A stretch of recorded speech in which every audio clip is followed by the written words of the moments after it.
Bonsoir, chers frères et sœurs. Bonsoir, chers amis. Que la grâce et la paix de notre Seigneur Jésus-Christ soient avec chacun de vous et avec moi aussi. J'espère que vous avez passé une très bonne journée et que vous vous sentez bien, vous vous portez bien et que vous êtes aussi présents pour cette étude. Alors, je voudrais donc, avant qu'on aille plus loin, nous inviter à la prière et après cela, nous allons entamer notre étude de ce soir. Éternel Dieu compatissant, Dieu miséricordieux, Dieu plein de bonté, nous voulons te rendre grâce ce soir pour tout l'amour que tu manifestes pour nous à chaque instant. Nous prions que tu nous remplisses de ta présence, que tu nous accordes de la sagesse et de l'intelligence, et surtout le Saint-Esprit, afin qu'il nous éclaire. Nous allons encore ouvrir ta parole, afin de l'étudier. Ô Seigneur, nous n'avons pas de sagesse, nous n'avons pas d'intelligence, encore moins la connaissance. Tu as tout. C'est pourquoi nous venons à tes pieds pour implorer ta grâce, afin d'ouvrir notre intelligence pour que nous puissions comprendre les merveilles de ta loi, de ta parole. Assiste-nous encore ce soir et dirige cette étude, nous t'en prions au nom de Jésus-Christ. Amen. La première chose à savoir, c'est que le jour du sabbat est un jour que Dieu a donné à toute l'humanité. Ça veut dire aux hommes tout entiers. Et vous vous rappelez ce que nous avons vu la dernière fois, c'est à la Genèse, à la création, que le sabbat, le jour de repos, a été donné à l'homme, non pas à un groupe d'individus particuliers ou à un groupe ethnique quelconque, mais à toute l'humanité. Voyons ensemble quelques passages. Genèse chapitre 2, versets 1 à 3. C'est un texte que nous connaissons déjà. Ainsi furent achevés les cieux et la terre et toute leur armée. Dieu acheva au 7e jour son œuvre qu'il avait faite, et il se reposa au 7e jour de toute son œuvre qu'il avait faite. Dieu bénit le 5e jour, et il le sanctifia, parce qu'en ce jour il se reposa de toute son œuvre qu'il avait créée en la faisant. Et nous avons vu qu'à la fin de la création, Dieu va donner ce jour, et il va le donner à l'homme, à Adam et à Ève, qui représentent l'humanité.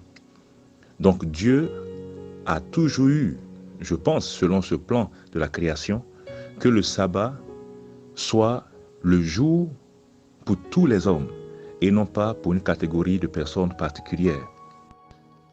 Dans le livre d'Ésaïe, chapitre 56, verset 1 et verset 2, nous lisons « Ainsi parle l'Éternel, observez ce qui est droit et pratiquez ce qui est juste, car mon salut ne tardera pas à venir et ma justice à se manifester.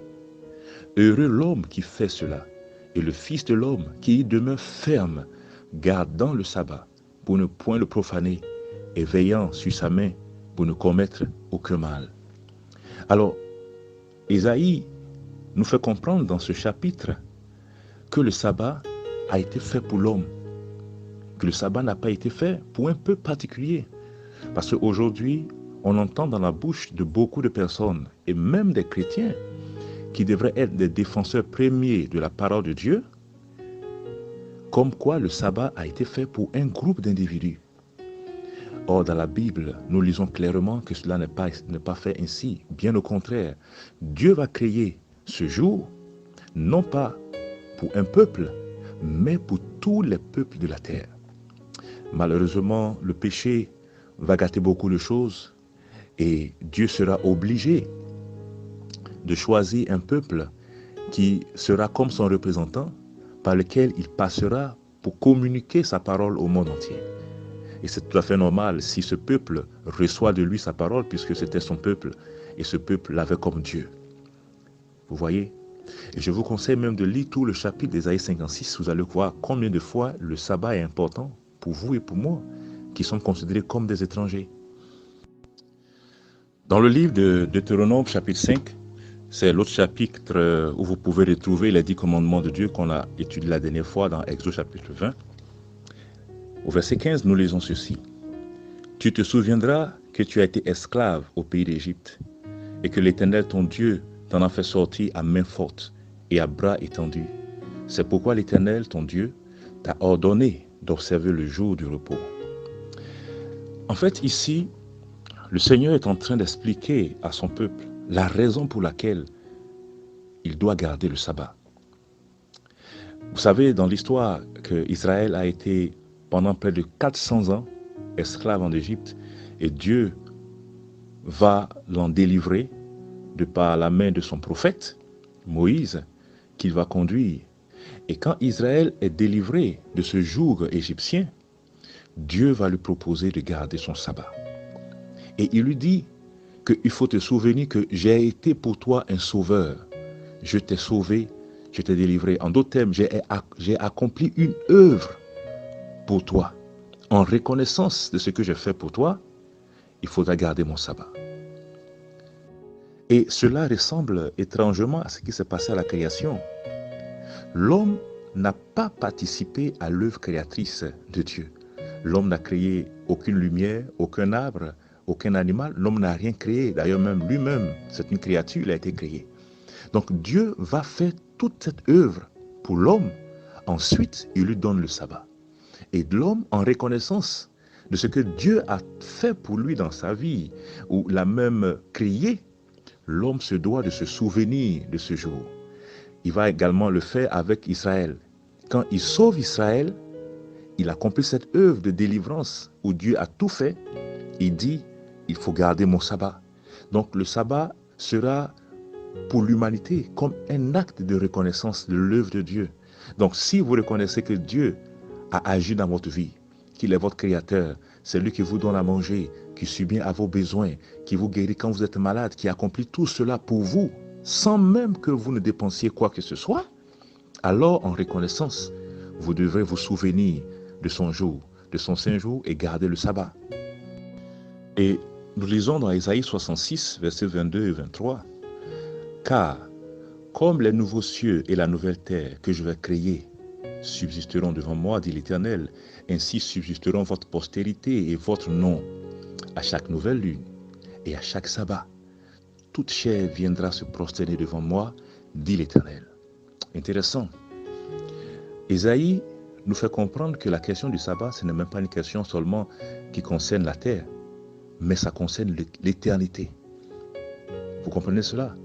Et c'est intéressant aussi de comprendre que Dieu, à la fin de toutes choses, lorsqu'il aura accompli son œuvre de salut, et que les hommes qui auront cru en lui vont être sauvés et vont vivre l'éternité, il leur donne encore le sabbat.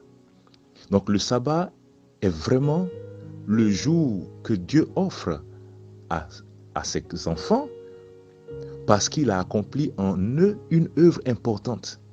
Donc en guise de reconnaissance, qu'est-ce que nous devons faire? Nous devons nous souvenir de ce jour. Alors si le sabbat a été donné à la création, si le sabbat a été gardé dans la Bible, et si le sabbat sera gardé dans le ciel, alors mes amis, c'est une très bonne chose de garder le sabbat. Et c'est Dieu qui l'a donné. Donc, nous allons garder le sabbat, vous allez garder le sabbat, parce que vous êtes reconnaissant des œuvres de Dieu dans votre vie. Parce que je suis reconnaissant des œuvres de Dieu dans ma vie. Donc c'est une très bonne chose d'être reconnaissant. Je pense qu'aucun d'entre nous ici aime l'ingratitude. Tout le monde voudrait que les personnes reconnaissent au moins les œuvres ou les actions qu'ils ont faites, mais c'est pareil également pour Dieu. Nous avons été créés à l'image de Dieu. Dieu n'aime pas l'ingratitude, les hommes non plus. Donc, si Dieu a fait toutes ces choses dans notre vie et qu'il dit que le sabbat, c'est son don pour l'homme, alors nous devons être reconnaissants à l'Éternel en nous souvenant de ce jour. Dans le livre de Exode, chapitre 20, versets 8 à 11, qui est le 4e commandement que nous avons eu la dernière fois à lire, nous allons encore le reprendre aujourd'hui. « Souviens-toi du jour de repos pour le sanctifier. Tu travailleras 6 jours et tu feras tout ton ouvrage. Mais le 7e jour est le jour de repos de l'Éternel ton Dieu. Tu ne feras aucun ouvrage, ni toi, ni ton fils, ni ta fille, ni ton serviteur, ni ta servante, ni ton bétail, ni l'étranger qui est dans tes portes. Car en 6 jours, l'Éternel a fait les cieux, la terre, la mer, et tout ce qui est contenu. Et il s'est reposé le 7e jour. C'est pourquoi L'Éternel a béni le jour du repos, il l'a sanctifié. Le texte est clair. Si Dieu a un jour, c'est bel et bien le 7e jour, le jour du repos de l'Éternel, ton Dieu. Il y a 6 jours qu'il a donné à l'homme pour faire son ouvrage, mais il y a un jour qui lui appartient. Alors, il nous faut comprendre bien quelque chose ici. Lorsque Dieu dit que l'homme a 6 jours pour travailler, cela ne veut pas dire que pendant ces 6 jours, l'homme doit vivre dans le péché, où l'homme ne doit pas adorer le Seigneur, où l'homme ne doit pas prier ni chanter des cantiques spirituels. Il n'en est rien. Cette expression est liée purement au travail parce que l'homme doit travailler pour manger. Dieu n'a jamais encouragé la paresse, bien au contraire. Lui-même, il est l'exemple fait. Au commencement, il va travailler et il va crier. Et il dit à l'homme, vous me ressemblez. Alors, il faut également travailler. Mais, j'ai un jour avec lequel je voudrais passer le temps avec vous. Et ce jour-là, c'est mon jour, c'est le sabbat. Donc, les autres jours, mettez à profit ce temps pour travailler, pour avoir votre pain quotidien. Mais ne m'oubliez pas. Et quand le jour de Dieu arrive, le Seigneur vient et rencontre ses enfants. Mais cela ne signifie pas qu'en semaine, lorsque nous appelons le Seigneur, il ne répond pas. Attention, il y a une différence. Et Dieu l'a précisé dans son commandement. Donc si Dieu fait la différence entre les jours, chers amis, nous devons en faire autant. Et ici, dans ce texte, la première phrase est quand même évocatrice. C'est le seul commandement qui commence par « souviens-toi ». Souviens-toi.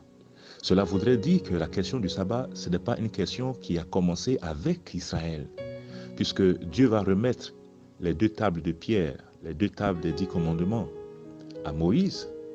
Mais quand il parle du sabbat, il dit « souviens-toi ». Ça veut dire que la question du sabbat est bien avant le peuple d'Israël. Le peuple d'Israël ne sera qu'un des peuples qui va profiter de cette grâce de Dieu. Et c'est comme on l'a vu dans Deutéronome où il dit c'est parce que je t'ai fait sortir que je te donne de garder le sabbat. Donc le sabbat existe bien avant. Et nous avons vu dans la Genèse que le sabbat même a été donné avant le péché, à la création, avant que le péché n'arrive. Donc c'est un jour qui dépasse de loin le peuple d'Israël. Dans le livre d'Ésaïe chapitre 58, verset 13, verset 14, nous lisons « Si tu retiens ton pied pendant le sabbat, pour ne pas faire ta volonté en mon saint jour. Si tu fais du sabbat tes délices, pour sanctifier l'Éternel en le glorifiant, et si tu l'honores en ne suivant point tes voies, en ne te livrant pas à tes penchants et à de vains discours, alors tu mettras ton plaisir en l'Éternel, et je te ferai monter sur les hauteurs du pays. Je te ferai jouir de l'héritage de Jacob, ton père, car la bouche de l'Éternel a parlé. Oh, c'est vraiment agréable de l'entendre. Ce jour, il est particulier, il appartient à Dieu. Dieu dit, pendant ce jour, je voudrais que tu oublies un peu tout ce qui te tracasse, tout ce qui constitue pour toi un fardeau. Je veux que ce soit un jour de joie pour toi, un jour de délice, un jour pendant lequel tu vas te réjouir, tu vas chanter des cantiques spirituels, tu vas m'adorer. Et moi, je serai là pour t'écouter et pour te bénir, pour te sanctifier. Donc le jour du sabbat, c'est un jour pendant lequel l'enfant de Dieu ne fera pas sa volonté à lui. Parce que Dieu a dit, tu fais ta volonté, d'accord, tu vas travailler pendant le jour de la semaine, mais ce jour-là, je veux que tu me le consacres. Donc notre volonté va s'effacer, mais nous allons plutôt privilégier la volonté de Dieu. Nous réjouir dans le Seigneur, chanter ses louanges, le prier, etc., etc. Donc le sabbat n'est pas un jour de tristesse, c'est un jour de joie, c'est un jour d'allégresse, c'est un jour de délice, comme le prophète a utilisé le terme, un jour de délice. Et comme on a pu le voir, le texte dit en mon saint jour. Donc si Dieu a un jour, c'est bien sûr le jour du sabbat. Donc si on cherche quel est le jour du Seigneur, on a la réponse aujourd'hui. Le jour du Seigneur, c'est le jour du sabbat. Dans le livre de Marc, l'évangile selon Marc, chapitre 2, verset 28, de sorte que le Fils de l'homme est maître même du sabbat. Oh, gloire à Dieu. Ce texte nous confirme que Dieu est à l'origine de ce sabbat, que Jésus-Christ a créé le sabbat. Il en est le maître. Alors, c'est un texte souvent que les gens aiment utiliser pour dire, voilà ce que Christ a dit. Mais dites-moi, chers amis, entre le maître et l'élève, qui doit instruire son prochain? Est-ce l'élève ou le maître? Les pharisiens n'avaient pas compris ce que Dieu attendait d'eux pendant ce jour, au point où ils en avaient fait un fardeau. Et ce jour qui devait être un délice était devenu plutôt un jour difficile à supporter. Alors Jésus, qui est le maître du sabbat, qui a créé le sabbat et qui sait comment il faut observer le sabbat, va leur donner de grandes leçons sur la manière d'adorer Dieu pendant le jour du sabbat. Et il va leur rappeler que je suis le maître du sabbat. Donc s'il y a quelqu'un qui doit vous instruire sur comment garder le sabbat, ce n'est pas vous qui devez me dire ce que je dois faire. Bien au contraire, c'est moi qui dois vous apprendre. Donc effectivement, le sabbat a un propriétaire. C'est bien Jésus, c'est Dieu. Et le propriétaire, c'est lui qui l'a donné à l'humanité. Et donc c'est important pour nous de le considérer comme tel, chers amis. Alors, que pouvons-nous dire du sabbat et de la foi chrétienne aujourd'hui? Qu'est-ce que la Bible nous enseigne là-dessus? Que devons-nous comprendre à ce sujet? Nous lisons dans Éphésiens chapitre 2, verset 20, « Vous avez été édifiés sur le fondement des apôtres et des prophètes, Jésus-Christ lui-même étant la pierre angulaire. » Alors, chers amis, il faut savoir que la foi chrétienne est fondée sur Jésus-Christ qui est la pierre angulaire. Et il a également donné ses apôtres qui ont conduit l'Église. Alors, lorsque nous sommes étudiants de la Bible et que nous sommes confrontés à une situation un peu ambiguë, ce qu'il faut faire, c'est vous poser la question, qu'est-ce que Jésus dit sur ce sujet? Ou qu'est-ce que Jésus-Christ a fait par rapport à ça? Quelle est l'attitude ou quelle a été l'attitude des apôtres vis-à-vis de cette question? Et lorsque vous allez avoir la réponse bibliquement parlant, alors, chers amis, il faut le faire. Parce que notre foi, en tant que chrétien, ne repose pas sur des fables ou sur des imageries, mais cela repose sur ce que Christ a dit, Christ a fait, les apôtres ont fait, parce que eux, ils étaient disciples de Jésus, donc ils ont suivi les traces de leur maître. Et nous aussi, en tant que disciples de Christ, il nous faut faire pareil. Donc c'est important pour nous de nous poser la question de savoir quelle a été l'attitude de Jésus et des disciples vis-à-vis de la question du sabbat. Dans le livre de Luc, chapitre 4, verset 16, nous pouvons lire ceci.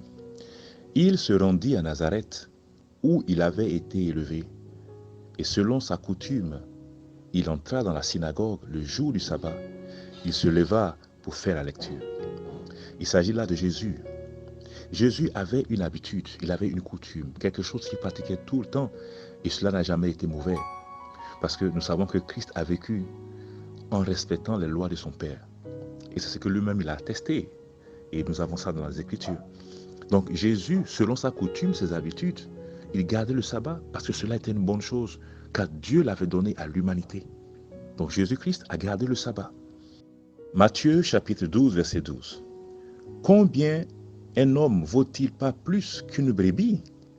Il est donc permis de faire du bien le jour du sabbat. » Et c'est Christ qui parle ici, toujours en réponse aux pharisiens qui ne comprenaient pas pourquoi il accomplissait des miracles de guérison pendant ce jour.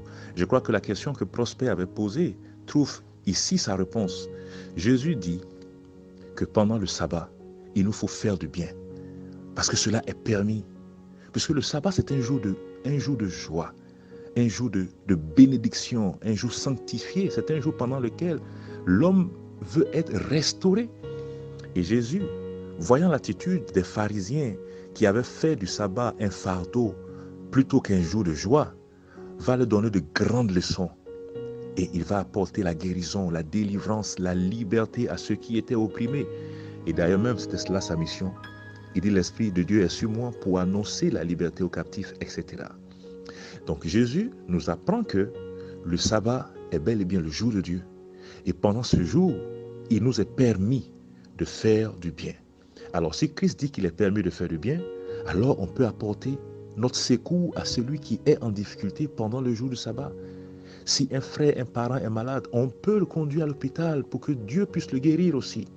Et c'est de cela qu'il s'agit. C'est un jour de délices. Voyons à présent quelques passages de la vie des apôtres vis-à-vis du sabbat. D'accord? Actes chapitre 11, verset 26. Et l'ayant trouvé, il l'amena à Antioche. Pendant toute une année, il se réunit aux assemblées de l'Église et ils enseignèrent beaucoup de personnes. Ce fut à Antioche que pour la première fois, les disciples furent appelés chrétiens. Alors, chers frères et sœurs, chers amis, j'ai voulu donner ce passage pour nous faire comprendre que les premiers chrétiens ne datent pas de notre époque. Quand on parle de chrétiens, ça remonte déjà aux apôtres, aux disciples de Jésus-Christ. Et il y a les traces dans la Bible où on appelle les apôtres, les disciples, des chrétiens. Donc, les chrétiens, qui sont en fait les disciples de Jésus, ou encore on va dire les petits Christ, ont existé depuis l'époque des apôtres. Donc vous êtes peut-être chrétiens, mais vous n'êtes pas les premiers. Les premiers chrétiens remontent à ce temps. Et on lit l'expérience des apôtres dans les Actes des apôtres. Et c'est un livre merveilleux que je voudrais vraiment nous encourager à lire, qui donne les épreuves, les expériences que les chrétiens ont vécues. D'accord? Donc quand on va parler ici des apôtres ou des croyants dans le livre des Actes des apôtres, il s'agit bel et bien des chrétiens, il ne s'agit pas des juifs ou encore d'un peuple hébreu, non.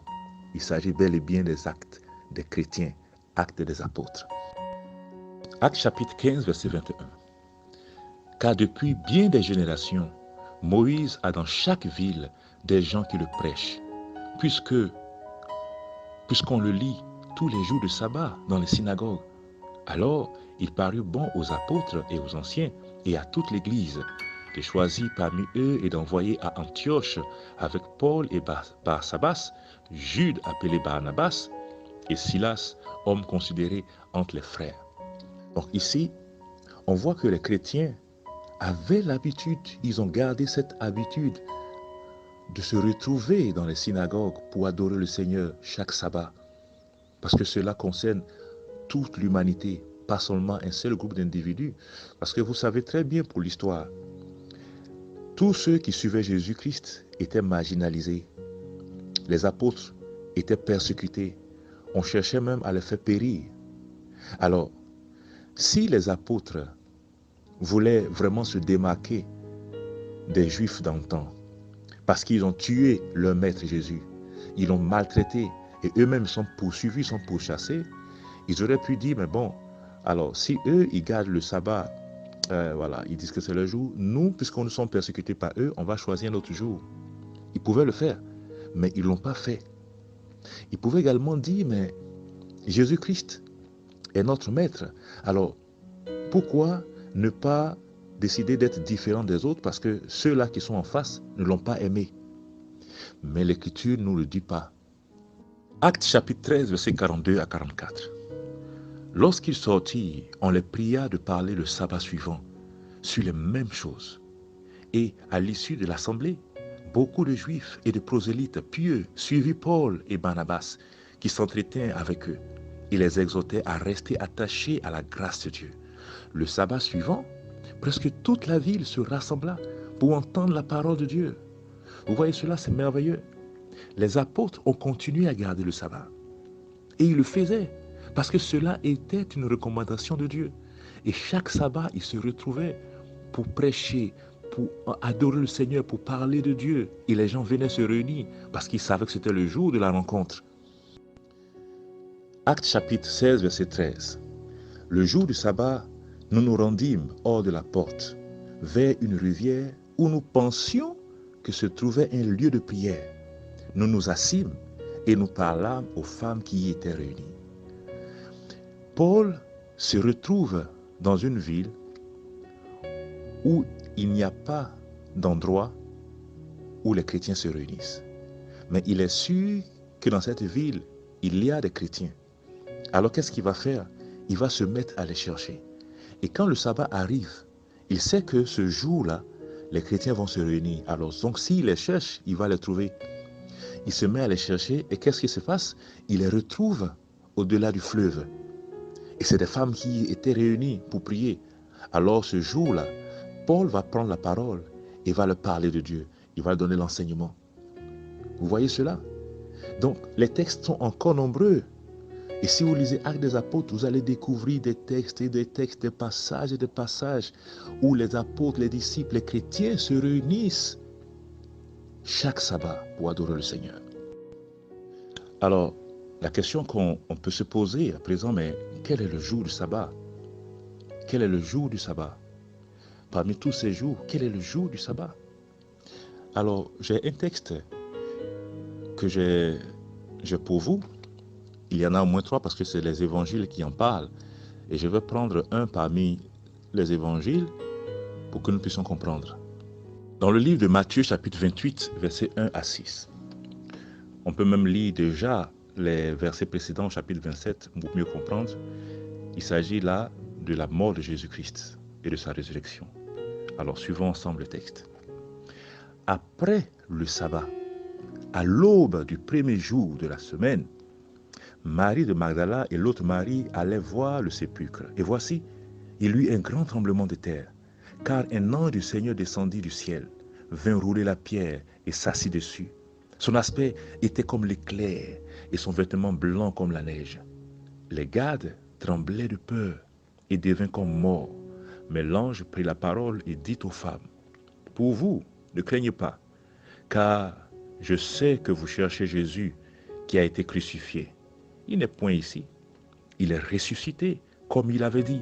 Venez, voyez, le lieu où il était couché. » Alors, aujourd'hui, dans le monde entier, il est su que Jésus-Christ est ressuscité le dimanche. Le dimanche, c'est le jour de la résurrection de Jésus-Christ. Et vous pouvez demander à toute personne sachant, ou même pas, elle vous dira avec précision que Jésus-Christ est ressuscité le dimanche. Alors, la Bible dit que le lendemain du sabbat, puisque nous avons vu que le sabbat, c'est le 7e jour de la semaine. Donc, Dieu va achever son œuvre le 7e jour de la semaine qu'il va bénir et sanctifier. Et à l'aube du premier jour, donc le dimanche matin très tôt, puisque les femmes n'avaient pas pu embaumer le corps du Seigneur lorsqu'on l'avait crucifié, car le texte dit que le sabbat allait commencer. Donc, elles vont laisser le corps, elles vont aller garder le sabbat, comme Dieu l'avait demandé. Et le lendemain, au premier jour, à l'aube, très tôt, elles vont partir pour embaumer le corps de Jésus. Et quand elles arrivent, voici la scène à laquelle elles assistent. Et l'ange va leur dire que celui que vous cherchez n'est plus ici, il est ressuscité. Donc, Christ est ressuscité le premier jour de la semaine. Alors, si le dimanche, qui est le jour de la résurrection, est appelé le premier jour de la semaine dans la Bible, alors le sabbat n'est tout autre que le samedi. Et si vous lisez les évangiles de Luc, de Marc et de Jean, vous allez trouver encore les traces de cet épisode de la résurrection de Jésus-Christ. Donc, le sabbat, c'est le 7e jour de la semaine, c'est le samedi. Et comme on l'avait vu la dernière fois, ce n'est pas que c'est le samedi de 6h à minuit comme les gens comptent le jour, mais si on le considère selon le comptage de jours, selon la Bible, selon Dieu, c'est déjà le vendredi à la veille.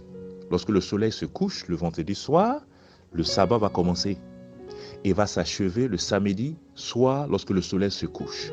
Donc voici la période du sabbat comme la Bible nous l'enseigne. Alors, beaucoup de personnes vont dire, mais Jésus-Christ est ressuscité le dimanche, d'accord.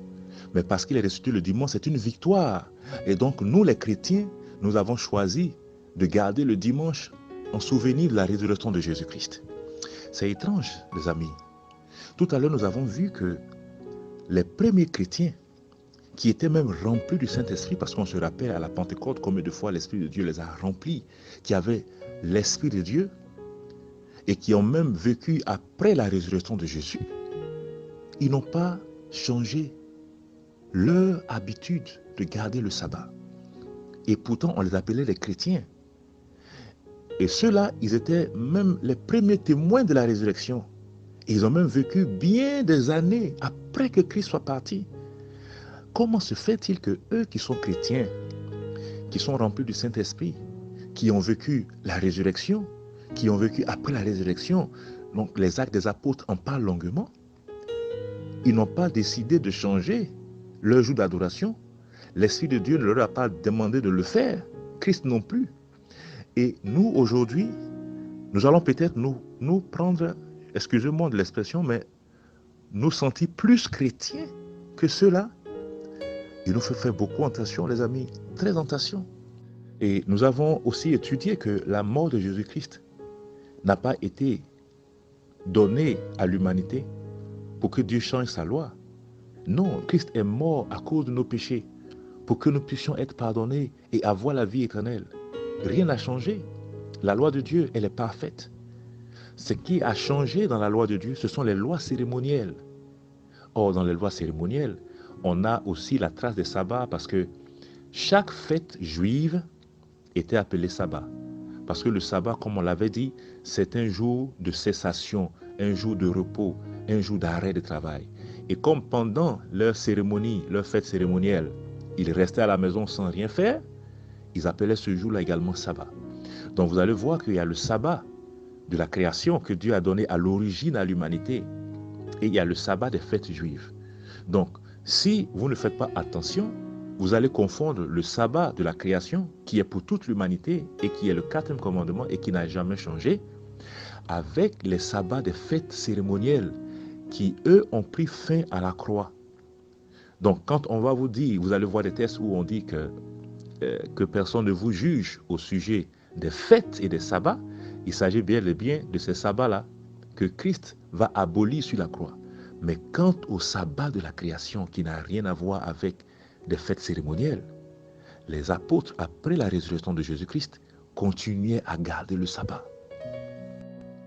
Et peut-être la question qu'on va se poser, mais qui a bien pu changer tout cela?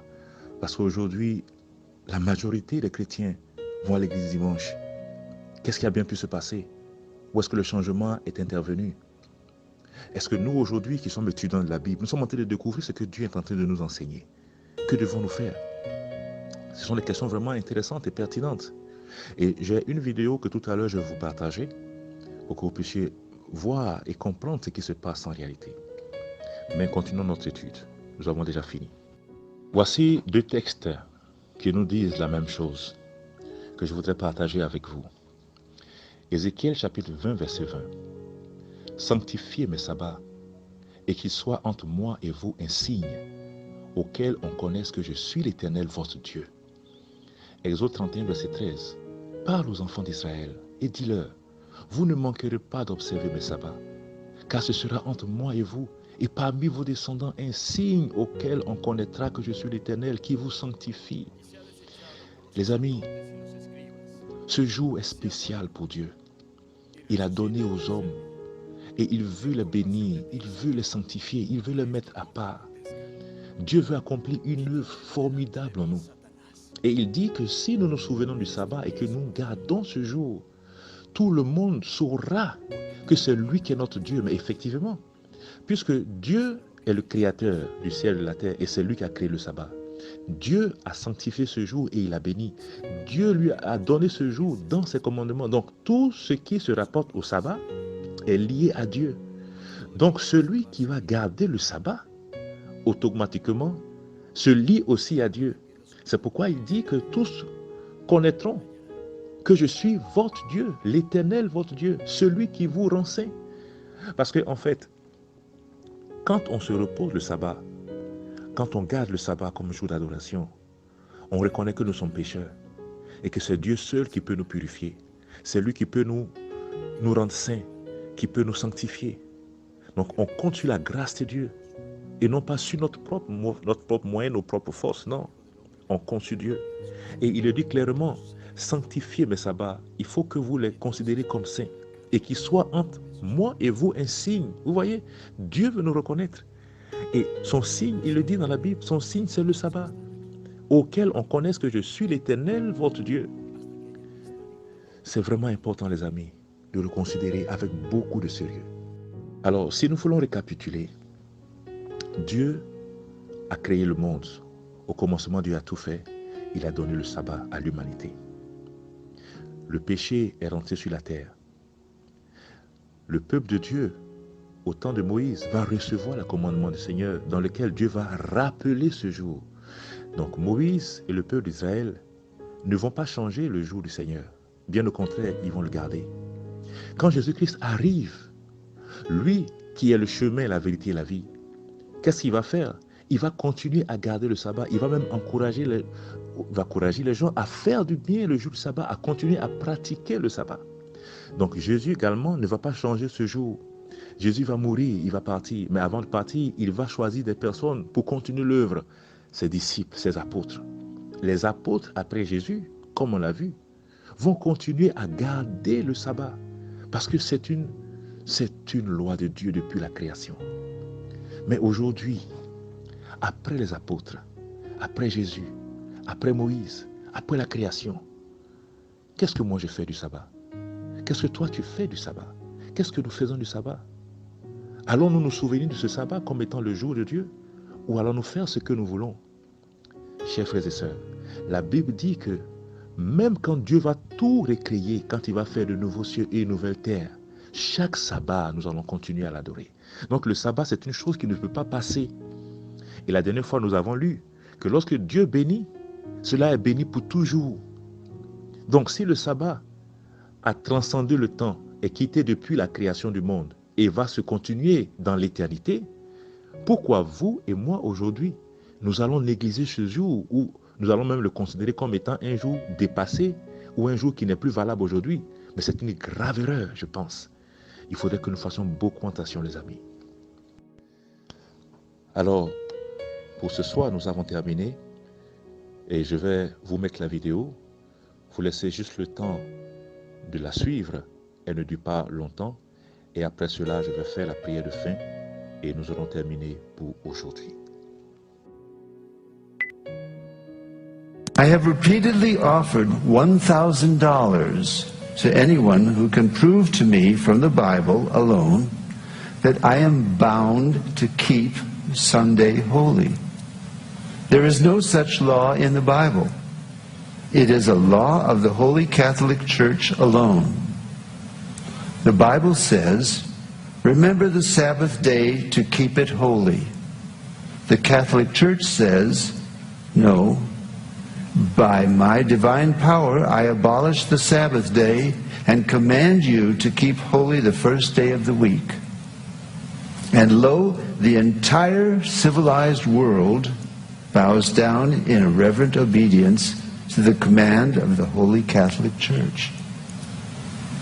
T. Enright, CSSR, in a lecture at Hartford, Kansas, February 18, 1884. The Catholic Church for over 1,000 years before the existence of a Protestant, by virtue of her divine mission, changed the day from Saturday to Sunday. The Catholic Mirror, September 23, 1893. Question: which is the Sabbath day? Answer: Saturday is the Sabbath day. Question: why do we observe Sunday instead of Saturday? Answer: we observe Sunday instead of Saturday because the Catholic Church in the Council of Laodicea, AD 336, transferred the solemnity from Saturday to Sunday. Peter Geierman, The Convert's Catechism of Catholic Doctrine, 2nd edition, 1910, page 50. Question: have you any other way of proving that the Church has power to institute festivals of precept? Answer: had she not such power, she could not have done that in which all modern religionists agree with her. She could not have substituted the observance of Sunday, the first day of the week, for the observance of Saturday, the seventh day, a change for which there is no scriptural authority. Stephen Keenan, A Doctrinal Catechism, page 174.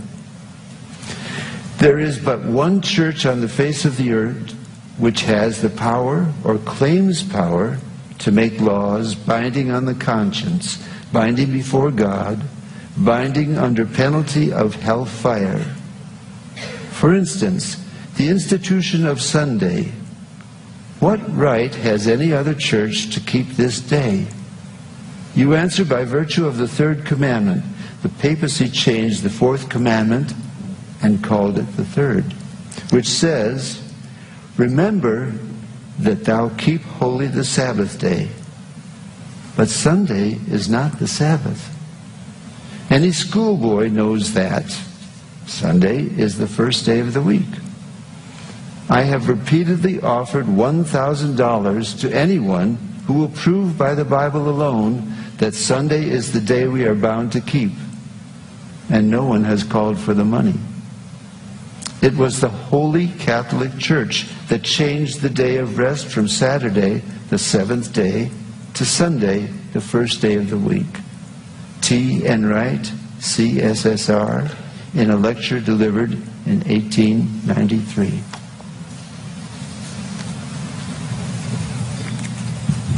Thank you, Bishop.